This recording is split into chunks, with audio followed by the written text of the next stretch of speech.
Andy, going to the debut of the dime package, what does Andrew bring to that? And in basically your mad scientist draw up of it, how did you settle on the 1-4-6 look as opposed to you'd had a two-man line in the more traditional nickel look you had last year? I know you even used it on Saturday, but how did you end up on 1-4-6, and what does Andrew bring to it?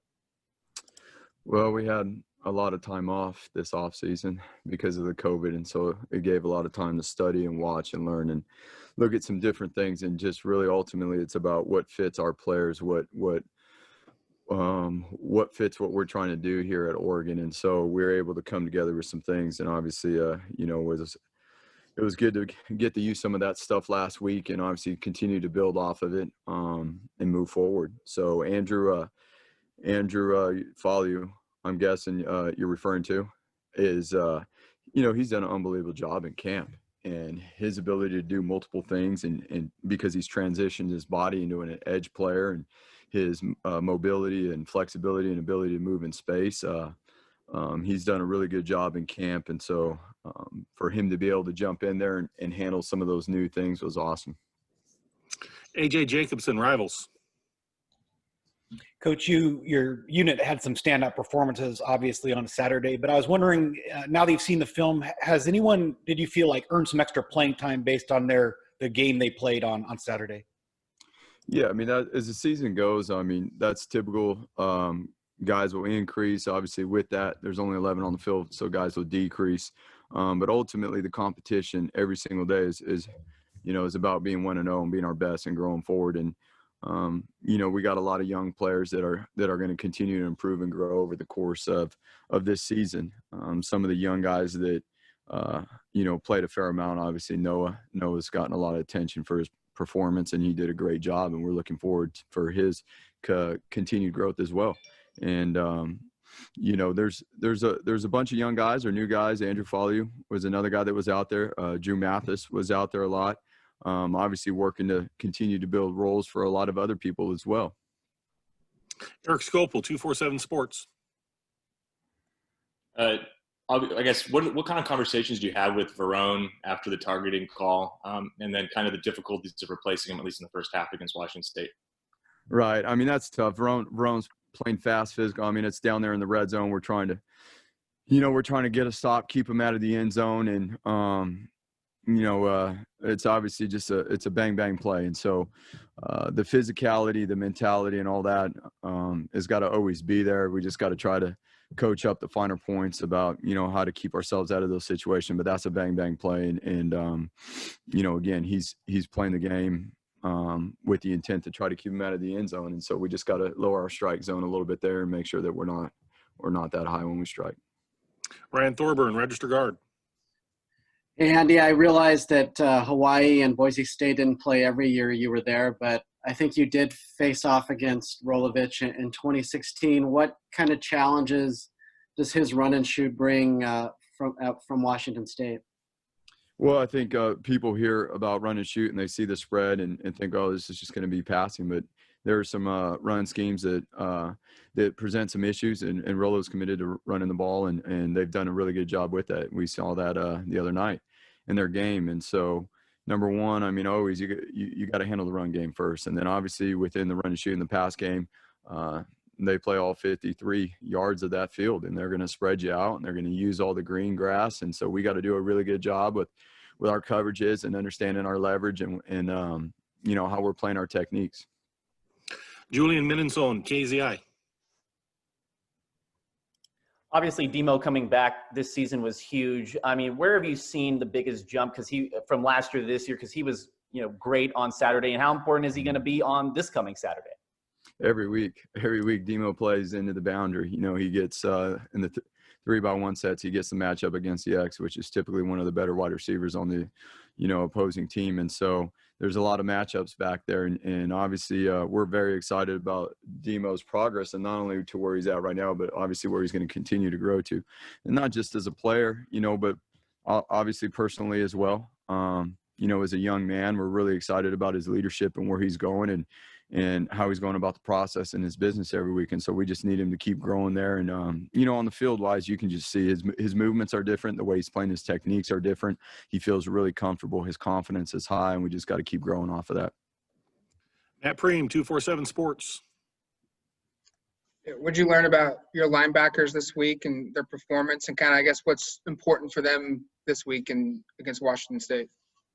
Yeah. So, we got, Isaac's the veteran in there, and he does a really good job helping, with Coach Wilson, obviously doing a good job coaching those guys. Isaac's like his, assistant and helping grow the guys that don't have a lot of experience or that are young in that group. And so we're really excited about the progress Coach Wilson is making with that group. And obviously, it's not a cookie cutter operation, and as you guys all know, and you all probably want to ask, everybody's on moving forward. Everyone moves at different levels. It's not cookie cutter. And so everyone is growing in the right direction, and we're very excited that we believe that group will be an elite group in the nation, that linebacker core. James, Oregonian. To some individual matchups, Andy, you mentioned Demo, but him going up probably against Harris at different points this week. And I realize some fans will criticize that there wasn't sacks on Saturday, but I think you guys were probably more focused on trying to keep what you thought was going to be a mobile quarterback in the pocket and force him to pass, but be that as it may. Your thoughts on KT probably going up against Lucas, or Adrian for that matter, going up against Lucas a good amount? Yeah, so you always want to pressure the quarterback. That's something we're always trying to do, stop the run, pressure the quarterback. Those are always within the goals to be a successful defense. And, you look in the stat column, we didn't have any sacks last week. Can we grow and do some things differently? Yes, we can, without a doubt. Obviously, some of the situations we were in and some of those third down situations as well last week, we played a lot in the 4-down zone. We played a lot and some short yardage stuff. And so when we do get our opportunities in the longer down distance, we've got to execute and, we got to attack within the game plan and make sure that we're executing those things. And so obviously this week is a big challenge for us. We've got to create more pressure on the quarterback on the edges and in the interior. And we'll work to do a good job this week of making sure our guys understand the plan. Eric Scopel, 247 Sports. Impressions of how Happel and Bennett Williams replaced Verone and kind of confidence level for them, at least in the first half against Washington State. Yeah, so you said how they replaced Verone? Correct. Yeah, so we're excited about what those two guys are doing.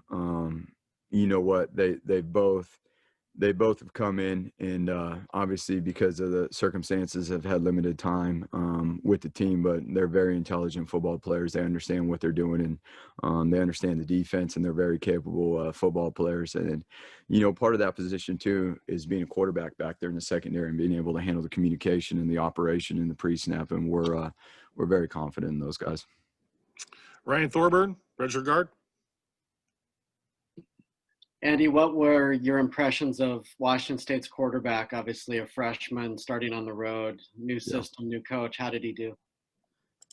I've recruited Hawaii, and I've seen him play in person in high school and things like that. And so it's not surprising. He's an excellent football player. Jaden is, he has got an extremely good arm. He is accurate, and he is obviously very mobile. He's got a presence to him that, he had in high school. And you can watch him in pregame warmups, and you can see that presence. And from the start of the game through, he's got that it factor. He's a very good football player. AJ Jacobson. Coach, I was impressed on Saturday with Brandon Dorlus and the plays that he was in. What is he bringing to your defense at this point? He can play multiple positions. Number one, he could play, on the edge and in the bigger groups, and obviously inside. As we get into the more nickel packages and the sub packages, but he's very explosive. Dorlus is explosive, and he's got that twitch inside that creates some matchup issues. Jerry Thompson, Ducks Illustrated. Coach, on the two long pass interference, it appeared like both backs, if they'd looked for the ball, might have had an interception or deflection. What do you teach them or say to all your backs as a learning experience?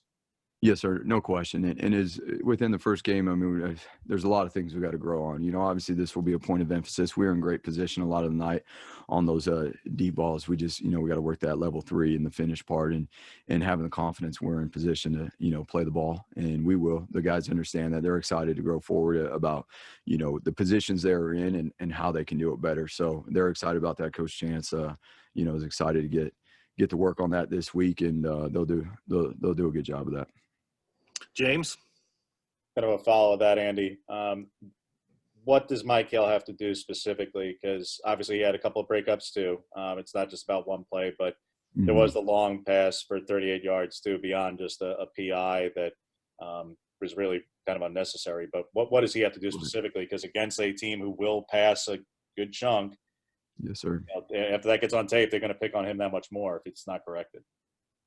Yeah, there's no question. And it's about again, it's about the finishing level 3, and making sure that when we are in number one, getting in position. And then when we are in position at the top of the route, to be able to have the confidence, to finish with the proper technique, to be able to use your body position to cut off the route and locate the ball. And I think those guys will do a good job of working at that this week. And, we'll make improvements in that area. And like you said too, I mean, sometimes it's about confidence and not panicking in a situation where you don't need to put your hands on a guy and you can play the ball.